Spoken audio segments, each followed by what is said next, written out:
यह एक गर्माहट भरी शाम थी।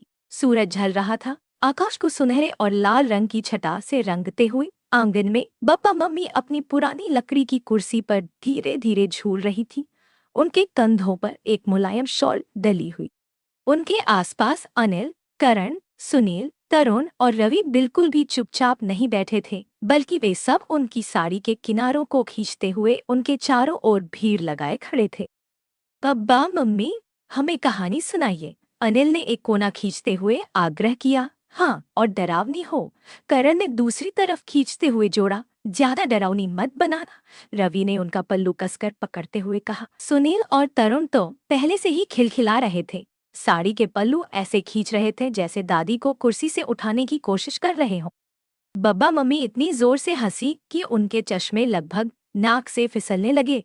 अरे अरे, ऐसे खींचोगे तो मैं गिर जाऊंगी।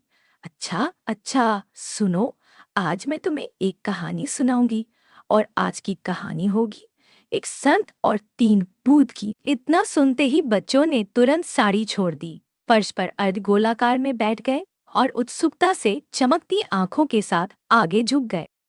बहुत समय पहले की बात है। एक गांव में एक सरल और धर्मपरायण ब्राह्मण रहता था।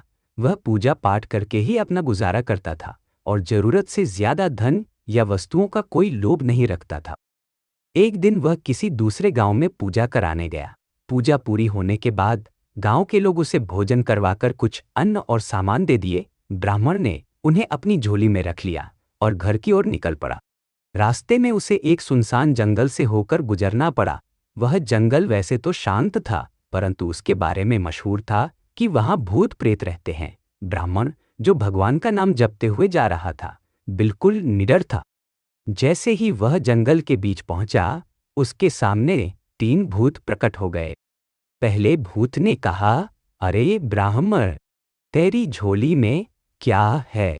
हाँ, मैं भी तो दिखा। दूसरे भूत ने हंसते हुए कहा, नहीं नहीं, हम ये सामान ले लेंगे, तुझे खाली हाथ जाना पड़ेगा।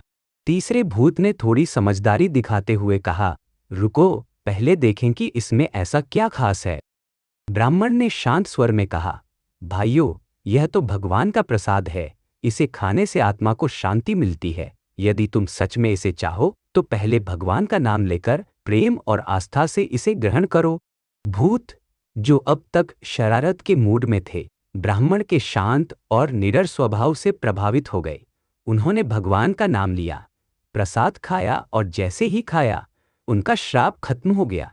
वे तीनों असल में 3 इंसान थे, जो पाप के कारण भूत बने थे। ब्राह्मण के कारण उन्हें मोक्ष मिला और वे धन्यवाद देकर स्वर्ग को चले गए।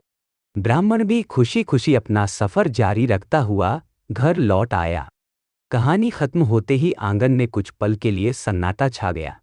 शाम का सूरज अब आधा डूब चुका था और हल्की सी ठंडी हवा बहने लगी थी। पांचों पोते अनिल, करण, सुनील, रवि और तरुण अपनी जगह पर चुपचाप बैठे थे, जैसे दादी की बातों में कुछ गहराई उतर रही हो।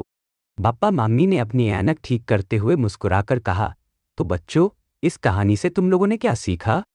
अनिल, सबसे बड़े पोते ने तुरंत कहा, दादी, मैंने सीखा कि डरने से अच्छा है भगवान पर भरोसा करना और सच्चाई से काम लेना। करण ने थोड़ा शरारती अंदाज में पर गंभीर लहजे में कहा, मैंने सीखा कि अच्छे बोल और प्यार से बात करने से सबसे गुस्सैल या बुरे इंसान का भी मन बदल सकता है। रवि ने धीरे धीरे कहा, दादी, मुझे लगा कि भगवान का नाम लेने से बुरी चीजें दूर हो जाती हैं और हमें डर के बजाय विश्वास रखना चाहिए। सुनील ने गहरी सोच में कहा, मैंने सीखा कि हमें लोभ नहीं करना चाहिए और जो हमारे पास है उसे आस्था और सम्मान से इस्तेमाल करना चाहिए। तरुण ने हंसते हुए कहा, और मैंने सीखा कि भूत भी अच्छे बन सकते हैं अगर उनको भगवान का प्रसाद और प्यार मिल जाए। बप्पा मम्मी ने हंसते हुए सबकी बातें सुनी और कहा, सही कहा तुम सब ने।